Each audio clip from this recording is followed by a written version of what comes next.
We've all done it. We've watched videos on how to have the perfect cruise. But sometimes Cruise You just needs to do you.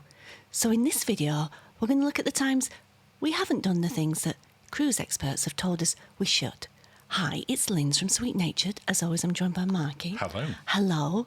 So yes, cruising with no rules. Let's see what we can see.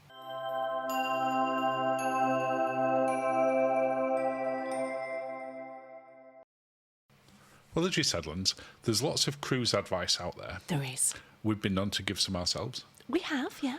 But that doesn't mean that we always follow it. No, sometimes you just want to get away and have a holiday. And just go with what your gut says.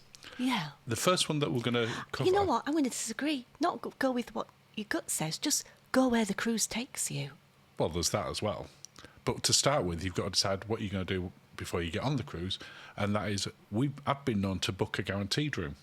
We have. More than once. Yeah. I mean, we love a guaranteed room. I mean, the argument against them is that you don't know exactly where your room is. Mm-hmm. And depending on who you listen to on this, the cruise lines will give you the worst possible room. We've not had the worst possible room yet. Maybe it'll change if we find that we're right at the front above a nightclub. But that's not happened or yet. Or directly below the pool deck. Yeah. But to date, we've got very, very lucky with it. Yeah. And sometimes it's worked out well. Yeah. And I just wanted to show some examples of sort of the price differences. If you look at Royal Caribbean, for example, a guaranteed balcony compared to you picking the balcony is about £200 a person difference on it. Well, when you're looking at those figures there, that's £400 for the cruise. That's not an insignificant amount of money to everyday folk. In those specific examples, it's 20%. Whereas Virgin have the lock-it-in rate. Yeah. The standard sea view on this particular example is £1,606. The lock-it-in rate, which is their guaranteed equivalent. But you still don't pick your room. You don't pick your room either way. Is £1,354. So it's £250 cheaper. You can do a lot with £250. Oh, I can. Absolutely. So, but I do get it. If you want to make sure that you're in a place where it's optimum for seasickness, or you want to make sure there's no noise, it's in there. But in our experience, and we have done this numerous times now. We have, because sometimes you meticulously plan a cruise, and sometimes you don't, because you just want to get away. And it works out generally. Would you like to invite people to subscribe? I would love to invite you to subscribe. Thank you if you already have done. We try and help, honestly. We do, even if we then say don't follow our advice.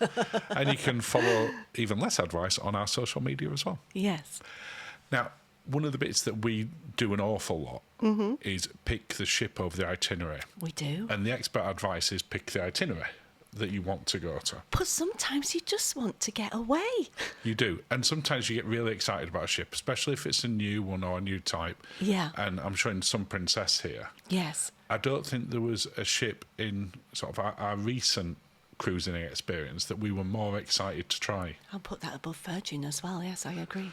Yeah, well, the Virgin one, it's not that we're not excited to try Virgin ship, but we know when we do a Virgin ship currently, with how they are today, they're all going to be very similar. Yes. This was a brand new class of ship, and we would have gone on this ship no matter where it was sailing.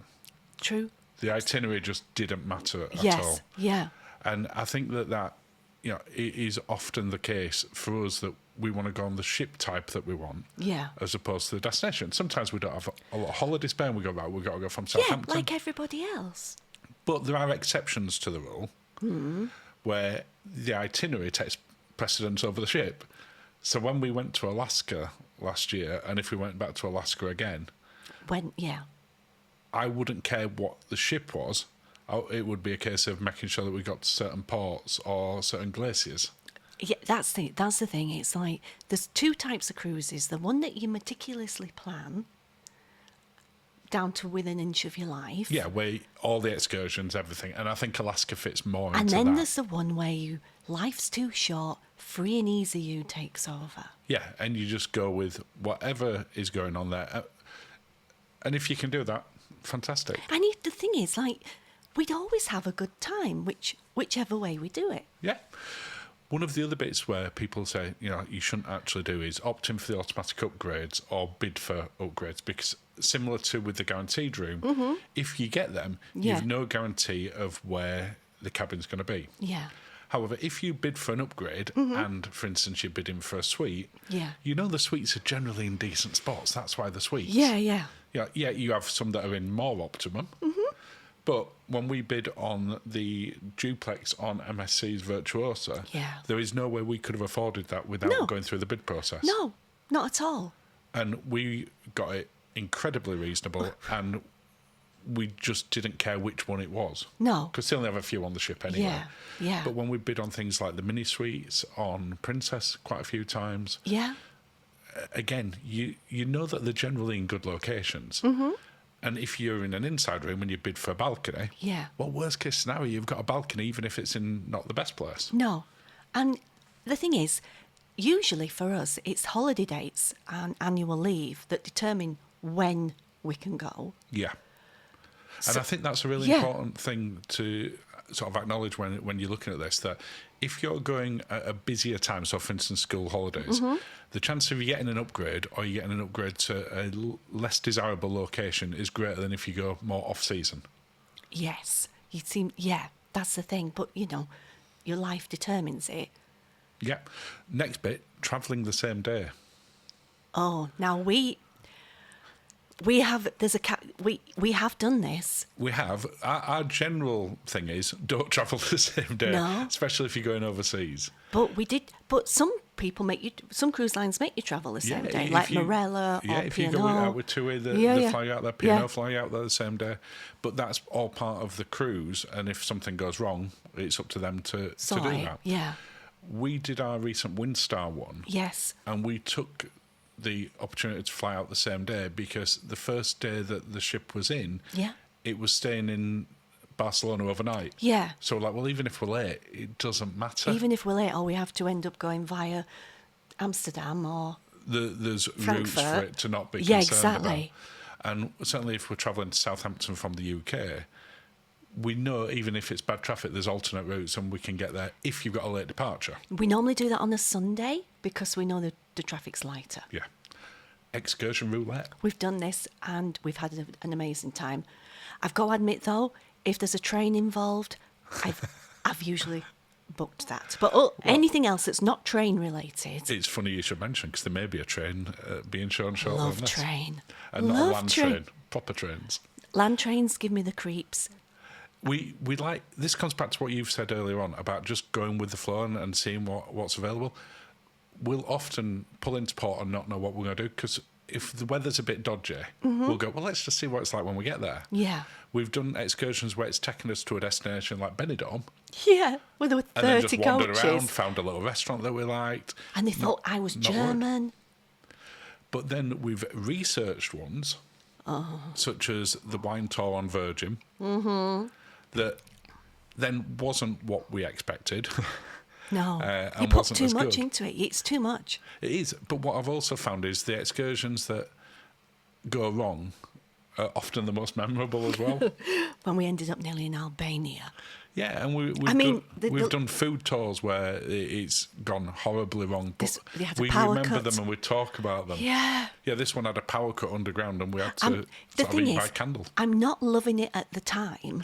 But afterwards, when I've had a drink and I've calmed down and I've had a cuddle, you're good. I'm okay. The tuk-tuk, we decided to do this literally as we pulled into port on that day. Yeah. I think it was Lisbon, wasn't it, this one? It was Lisbon. We got the last space. And it was fantastic. Again, I was drinking at 10 o'clock in the morning. You mean like this? Oh, yes. Always a good cruise if you're having port at 10 in the morning. In a port. Yeah, absolutely. And those sort of ones have worked out really good where we've not spent ages planning it. We haven't sort of watched video after video after video on YouTube. No. There are ones, and they're coming up in a second, that we have done that. And it's not that we don't recommend them. Just, you don't need to plan everything meticulously. This one, I thought I'd planned, and I was so wrong. Well, you did so much research into this. This was when we went to the Azores for the first time and we were going to the hot springs. In that bag that you're carrying around there is our swimwear. I would have died if I'd have gone in their hot springs because they were basically geezers. Well, no, that one there you could get but in. But we couldn't get in that one. We weren't allowed in that one. We weren't allowed in them.